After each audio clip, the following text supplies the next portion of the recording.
এনসিপির তিনটে অপরাধ। নাম্বার 1, সে জুলাইকে কুক্ষিগত করেছে।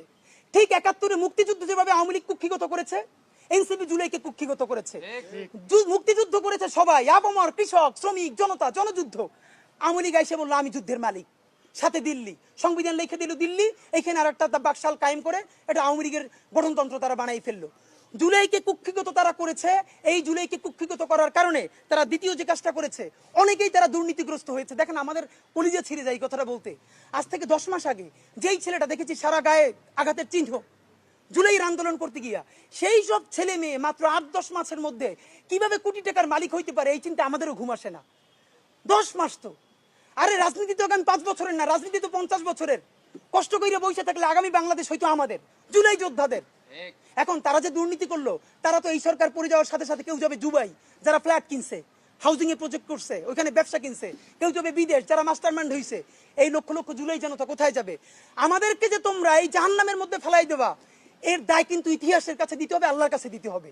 নাম্বার 2, আপনাদেরকে বলতে চাই, এই ঐক্য প্রথমত বিনষ্ট করেছে এনসিপি। এই যে জুলাইয়ের বৃহত্তর ঐক্য, কত মনে করে ফেসবুক একটা আছে, আগেও বলছিলাম যে ফেসবুক অ্যাকাউন্ট সব ডক্টর ইউনূসের কাছে জমা থাকবে। মন চাইলে এই পোস্ট দেয়, আধা ঘন্টা পর ডিলিট দেয়, এরপর 3 ঘন্টা পরে হিসাবে দুঃখ প্রকাশ করে। ভাই, এটা কি বাচ্চা কাচ্চাদের ওই হান্ডি পাতিল খেলা যে ঠিক আছে খেলবো না, হারাই ফেরত দাও, একটু পরে এসে আবার ঠিক আছে খেলা শুরু করি? বাবা, তুমি যদি ইমোশনাল হও, তোমার যদি কবি সাহিত্যিক আর্টিস্টিক সেন্সটা বেশি থাকে, তুমি যদি অভিমানী বালক হও, তাহলে তুমি নাটক করবা, সিনেমা করবা, থিয়েটার করবা, আর্ট কালচার করবা। তোমার উপদেষ্টা হওয়ার মতো সিরিয়াস দায়িত্ব কে নিতে বলছে? আমরা যখন এটা সমালোচনা করলাম, তাদের ভাই বন্ধুরা আমাদেরকে কিয়ামত করে সমালোচনা করলো। তখন বললাম, ভাই, তিনি বিদেশ চলে যাবেন, যেই সব ছেলে মেয়েরা তোমরা দেশে আসো, তোমরা দেশে থাকবা, তোমাদেরকে মানুষ ভালোবাসে। ভাইয়ের রাজনীতি কইরা জনগণের বিরুদ্ধে যাইও না, জনগণের বিপক্ষে গিয়ে ভাইয়ের রাজনীতি করলা। এখন তোমার ভাই তো তবা করছে, তোমরা তবা করবা কার কাছে? এই জন্য ইনসাফের উপরে থাকেন, নিজের বিবেকের উপরে থাকেন, বিবেক কোনোদিন বর্গা দিয়েন না। এবং সর্বশেষ, এই যে নিজেদের ক্ষমতাকে কুক্ষিগত করার জন্য বৈষম্য বিরোধী ছাত্র আন্দোলন, সারা বাংলাদেশের যে ফোর্স ছিল সেটাকে নাই করে দেওয়া হলো। এই যে আপনার আজকে এনসিপি, তারা যদি বৈষম্য বিরোধী ছাত্র আন্দোলনটাকে আরো 6 মাসও টিকেই রাখতো, এই বৈশার পক্ষে দাঁড়াই আমরা আওয়ামী লীগ নিষিদ্ধ করতে পারতাম, জুলাইয়ের ঘোষণাপত্র দিতে পারতাম। কারণ এখানে ছাত্র দল ছিল, শিবির ছিল, সবাই মিলে ছিল। তো নিজের ক্ষমতাকে কুক্ষিগত করার জন্য কি করলা? কতক্ষণ শাহবাগের পক্ষে গেলা, বিপক্ষে গেলা, জামাত, হেফাজত, ইসলামপন্থীদের গাইলেইলা, আবার সরি বললা। দেখেন কি আফসোস, আজ থেকে 4 মাস আগে তাদের কি ক্রেজ ছিল, এখন তারা পোস্ত দূরের কথা, রাস্তায় এসে দাঁড়াইলে অর্গানিক 100 লোক পায় না। এই যে তোমাদের সাথে 100 লোক নাই, এটা তো আমাদের জন্য আনন্দদায়ক না, এটা দুঃখ। জুলাই হেরে যাচ্ছে, সুতরাং এনসিপিকে এই দায় নিতে হবে।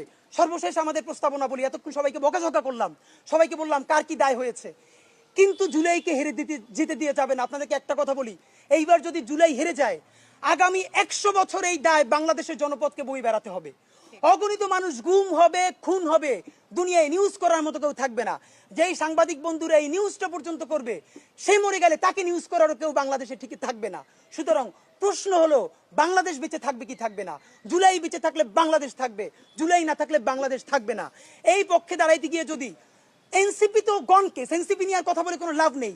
যদি আমাদেরকে বিএনপির বিরুদ্ধে দাঁড়াইতে হয়, জামাতের বিরুদ্ধে দাঁড়াইতে হয়, আমরা সমস্ত জুলাই জনতা নিয়ে আবার মাঠে নামবো। কিন্তু সাবধান, দিল্লিকে নতুন করে আমরা ফিরে আসতে দিব না। আপনাদেরকে জানাই আমাদের সুনির্দিষ্ট প্রস্তাবনা, এই সরকারকে মাত্র 3টে ম্যান্ডেট নিয়ে আগামী কয়েকদিন টিকে থাকতে হবে। ডক্টর ইউনূস, আপনি মনে চাইলেই পদত্যাগ করতে পারবেন না, কারণ আপনাকে ম্যান্ডেট দিয়েছে যে শহীদের পরিবার, আপনি শহীদ পরিবারের সাথে বসেছেন। বিএনপি বলুক, সেনাবাহিনী বলুক, সেনাবাহিনী আপনাকে সহযোগিতা যদি না করে, সেই দেশ সেনাবাহিনীর থাকবে। সেনাবাহিনী, আপনাদের প্রতি বিনীত অনুরোধ, আপনারা পাকিস্তানপন্থী সেনাবাহিনী হওয়ার চেষ্টা করেন। দেখেন, পাকিস্তান সেনাবাহিনী বেশি বেশি ইন্টারফেয়ার করার কারণে পাকিস্তান রাষ্ট্রটা দাঁড়ায় নেয়, রাষ্ট্র হিসেবে ফাংশন করতে পারে না। আপনারা আল্লাহরও আস্তে আপনারা ইনস্টিটিউশন ডেভেলপ করেন, আপনার পৃথিবীর প্রফেশনাল শ্রেষ্ঠ আর্মি হন, কিন্তু আপনারা রাজনৈতিক স্টেক নেওয়ার চেষ্টা করেন না। ডক্টর ইউনূস সাহেব, আপনার কোনো এখতিয়ারই নাই পদত্যাগ করার, কারণ আপনাকে বসিয়েছে 1500-র অধিক শহীদ পরিবার, আপনাকে বসিয়েছে অগণিত অন্ধ পঙ্গু জুলাই যোদ্ধারা। সুতরাং আপনাকে বসিয়েছে যারা, আপনাকে ছাড়তেও বলবে তারা, আর কেউ আপনাকে ছাড়ার এখতিয়ার নাই। বাংলাদেশে শুধু আপনাকে গার্ডিয়ান মেনে আমরা এই পর্যন্ত রাজপথে পড়ে আছি। আপনি বিদেশ চলে যাবেন, আমরা যাব কোথায়?